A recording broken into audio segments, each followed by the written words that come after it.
Presence is the brand new movie by Steven Soderbergh, and I am left torn on this movie. Find out more after this.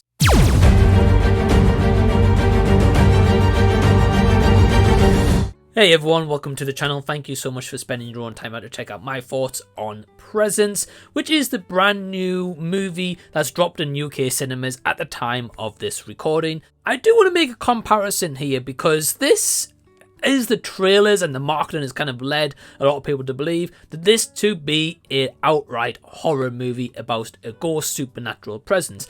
Now, yes, it is focused on that premise. However, as my friend Q Reviews point out, he mentioned this as kind of being like a family drama with a presence aspect, and I would actually generally say that is the perfect way to describe this, and I want to shout out Q Reviews for that explanation. Really great guy, by the way. So this is definitely a unique one.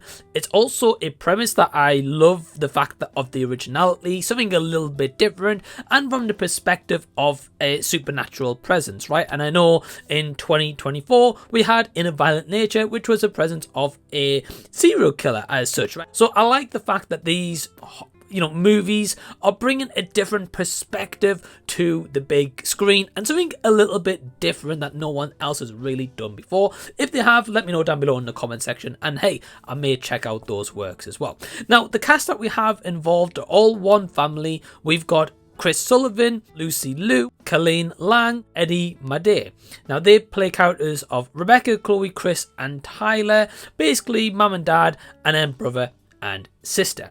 Now, after I walked out of this movie, I did speak to my friend Anthony A. Perez to kind of hear his thoughts and hear like other people's different opinions, because I certainly always look on Letterboxd for those different opinions and to see what people took away from it, see if they think that this is like a masterclass in filmmaking or actually it's not for them whatsoever.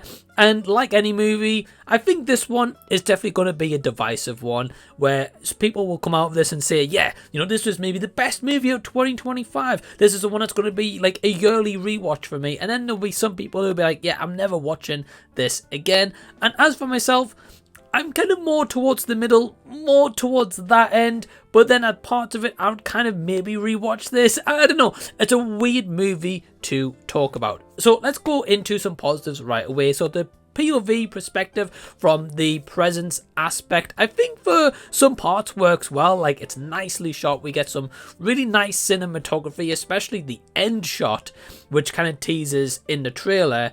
That shot itself is actually really good, and the work that they use with the gimbals, again, a shout out to Q Review, the gimbal work is really impressive, and at times I think kind of tonally tries to create a creepy and eerie atmosphere vibe, along with the musical score that we have here. At times does provide a little bit of a creepy moment, or at least a creepy, eerie kind of seclusion feel that I do think at certain points do work well.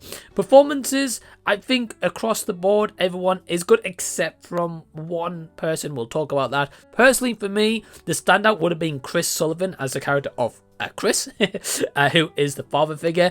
He was just the most relatable. I could really kind of sympathize with that character, and the more that he was on screen, the more that I wanted to see of him because he was the most likable. The daughter, however, that this primarily focuses on, who is Callina Laing, she plays a character of Chloe. Now, Chloe is the one where this presence is attached to her, kind of following her around, seeing what's going on in her life, and she is starting to feel that there is a presence, that someone's watching her. Now, however, this is where I'm kind of torn on the movie.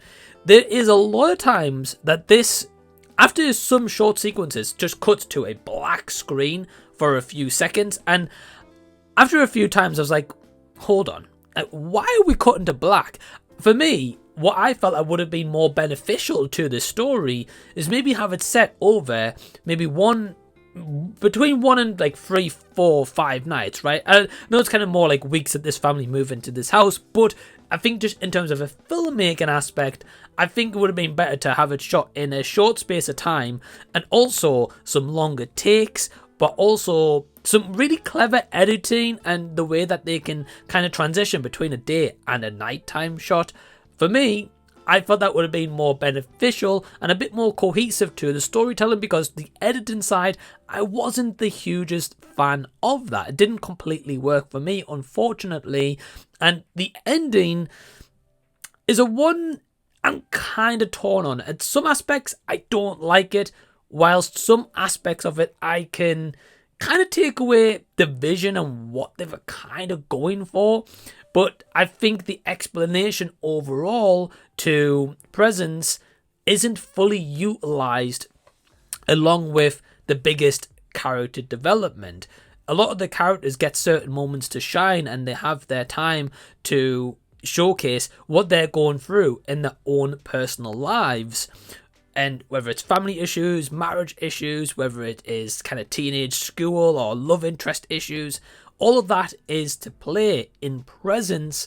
But I just wanted more from this movie. And again, I don't think the marketing has done this any favors, because I'm not going to lie, going into this, I thought I was getting a really spooky horror movie. A one where, a bit like, say, a Paranormal Activity or other movies in those kind of type of genres involving a supernatural entity or presence, I thought that was the whole point. However, this movie takes a bit of a swerve, and I think depending on how people go into this with expectations, and whether they can manage those, or actually this is not what they maybe signed up for, so some people will probably end up leaving, I think that's also going to divide a lot of audiences. So for me, in terms of a score, between like 2.5 out of 5 stars. But if you like this movie, or if you didn't, let me know down below in the comment section so we can continue the discussion down there.